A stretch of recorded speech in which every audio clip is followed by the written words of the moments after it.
On the evening of March 28th, we are all invited to turn our lights off at 8:30 local time for Earth Hour. You may wonder, does this minor action have an impact? It does. It is a small contribution to tackling climate change, but at the same time, it is a big opportunity to think about what more we need to do.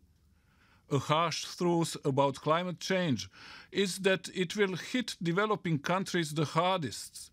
These countries that are already the most vulnerable and the least equipped to deal with it.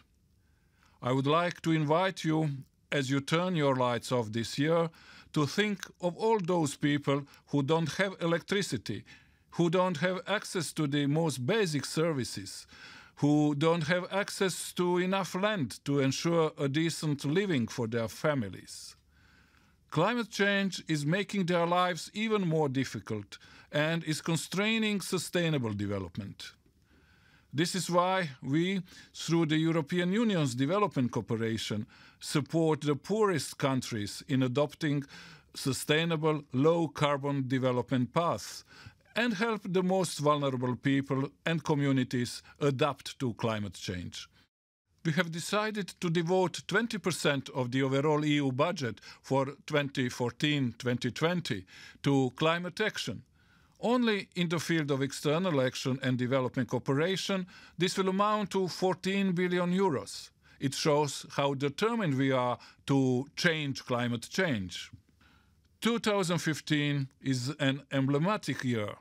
The international community will gather in September to adopt new Sustainable Development Goals, and again in December to reach a global agreement on climate change. At the European Union, we have chosen to make 2015 the European Year of Development. We want to raise awareness among citizens in the EU and beyond on how development cooperation is making a difference in addressing global challenges, such as climate change. We want to spark a debate and encourage each and every one of us to get involved. So, thank you for taking part in Earth Hour. On March 28th, turn your lights off and be part of the change.